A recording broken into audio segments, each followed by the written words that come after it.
Assalamualaikum warahmatullahi wabarakatuh. Selamat pagi menjelang siang para bobotoh. Jadi sepagi ini saya udah ada di salah satu mall ya di kota ini. Ya tahulah kalau yang udah biasa kesini udah tahu ya. Mau buatu, tapi ternyata kayaknya masih belum buka semua toko-toko ya.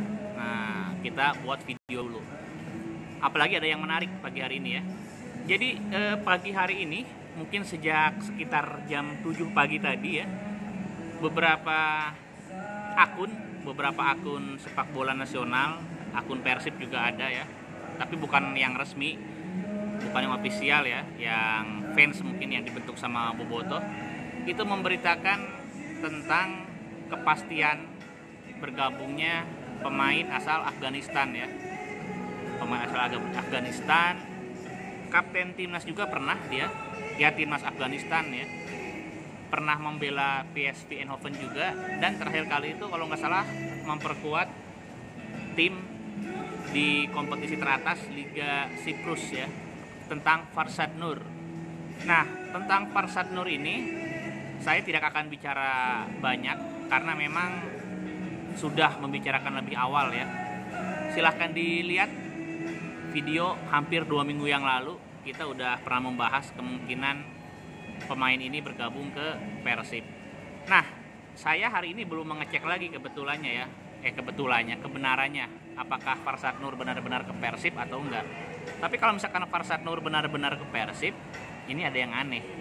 Anehnya gini, maksudnya anehnya itu bukan tentang bergabungnya Farsad Nur ke Persib yang aneh, tapi gestur dari manajemen ya, gestur dari manajemen dari pengurus Persib. Karena seolah-olah memang Bobotoh itu dianggap bodoh gitu. Kalau kita perhatikan komentar-komentar dari Coach Rene ya Anda lihatlah, ini semua yang saya katakan ini bisa di googling, bisa ditelusuri ya. Kalau misalkan kita lihat kabar resmi ya, terbuka gitu, jadi langsung dari official team ke wartawan-wartawan, itu kan diberitakan katanya nanti yang bergabung tuh pemain Jepang atau pemain Haiti berpaspor Jepang itu agak aneh sebetulnya tuh. Jadi komentar pemain timnas Haiti berpaspor Jepang itu agak aneh karena memang bertentangan dengan prinsip FIFA ya. Mungkin saya salah dengar atau apa.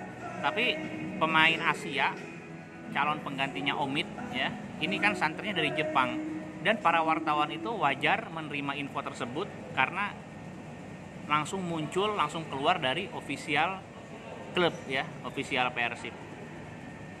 Maksud saya gini loh, kalau misalkan nggak mau bilang atau ngasih kode ya, kampungan gitu, itu kan gaya seperti itu memang udah terjadi sejak lama, nggak apa-apa gitu ya. Tapi yang saya khawatirkan atau yang saya takutkan sekarang caranya beda lagi gitu loh. Cara komunikasi Persib beda lagi, tapi mengelabui, yaitu seakan-akan mereka bicara A, padahal nanti munculnya B ya. Seperti kejadian sekarang, kalau benar Farsad Nur bergabung ke Persib, kemarin kan yang dikatakan kan tentang pemain dari Jepang, lalu Haiti, segala macam disebut ya, itu seakan-akan ingin mengalihkan perhatian, mengalihkan isu gitu ya. Jadi seakan-akan kalau Bobotoh kemakan isu ini, apalagi di Instagramnya sama Twitternya official klub ya Persib, itu kan mereka memposting foto Satoshi Otomo, pemain Jepang pertama yang ke Persib dulu ya. Jadi seakan-akan Bobotoh ini dikasih kode bahwa nanti yang datang itu pemain Jepang gitu. Tiba-tiba Farsad Nur yang Afghanistan. Maksud saya ini apa-apaan, ngapain gitu loh ya, ngapain gitu. Makanya kemarin ketika muncul gestur yang belak-belakan, vulgar ya, tentang Jepang, saya malah mikir, wah ini jangan-jangan justru bukan pemain asal Jepang gitu ya. Ini kita bicarakan sama pengurus yang suka ngebodoh-bodohin Bobotoh gitu. Jadi kita ini bicara tentang pengurus yang suka ngebohong-bohongin supporternya sendiri gitu. Jadi ketika terlalu vulgar ya, terlalu mengarahkan, nah saya jadi mikir jangan-jangan bukan Jepang ini, berarti si Farsad Nur jadi gitu ya, atau siapapun lah selain dari lingkaran Jepang gitu. Nah pagi ini saya mendengar kepastian tentang Farsad Nur, dan saya belum ngecek saya belum ngecek, saya belum lihat ya. Tapi kalau misalkan ternyata benar Farsad Nur gabung dan yang Jepang itu tidak, nah ini berarti kan memang mau mengelabui, manuvernya itu ngebodoh-bodohin Bobotoh gitu ya. Tapi nggak apa-apa lah. Oke, kita bahas ke topik yang berikutnya. Ini cukup menarik ya. Ini terkait Ezra. Ezra ini awalnya buat apa sih didatangkan ke Persib ya? Tentu saja dari kualitas dia bagus, pernah bermain buat Ajax segala macam ya. Tapi masalahnya posisinya Ezra ini kan dikenal sebagai striker, pemain depan. Sedangkan stok udah cukup melimpah, bagus-bagus juga gitu ya. Ada Wander Luiz, ada Jeffrey Castelliong, ada Ferdinand Sinaga. Ferdinand Sinaga sama Ezra kemarin satu klub ya di PSM. Nah sekarang Ezra masuk. Anggap kita pukul rata, posisinya sama-sama pemain depan yang bagus lagi ya, sama-sama bagus. Berarti ada 4 pemain depan. Sebetulnya kalau Jeffrey Castelliong ini kan baru ucapan ya, saya nggak tahu nih. Karena kalau nggak salah tuh dengar-dengar sebetulnya kontrak awalnya itu udah habis bulan Januari kemarin.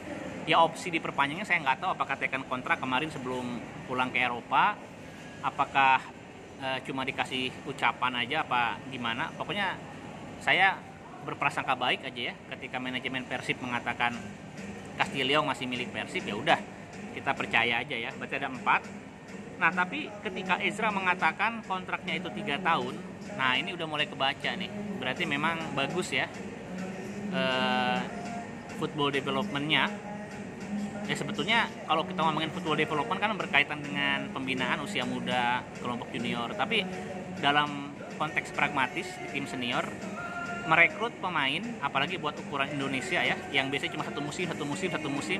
Nah ini merekrut Ezra sampai 3 tahun, nah ini bagus. Ini berarti punya kesempatan untuk membuat kerangka tim yang panjang ya.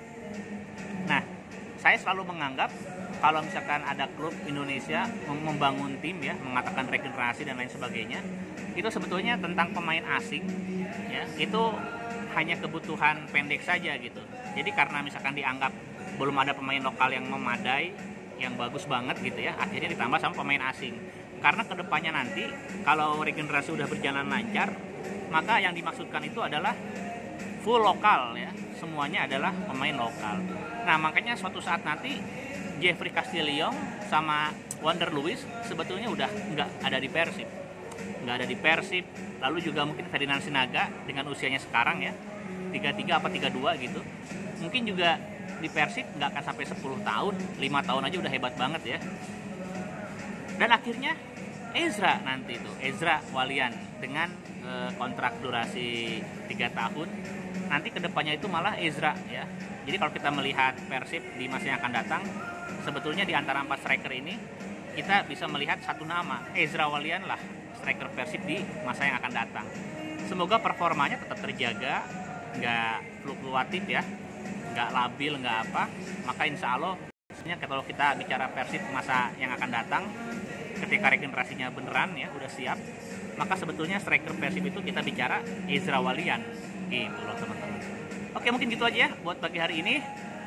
Selamat liburan dan jangan lupa tetap diterapkan protokol kesehatan. Saya aja baru berani buka masker ini setelah yakin nggak ada siapa-siapa sekitar saya, dan semua udah disemprot disinfektan, dan juga saya sudah tes, kemarin udah tes corona, hasilnya lagi-lagi negatif, dan saya sudah divaksin. Nah itu dia ya, jadi insya Allah lah safety. Oke, assalamualaikum warahmatullahi wabarakatuh. Sekali lagi selamat Sabtu.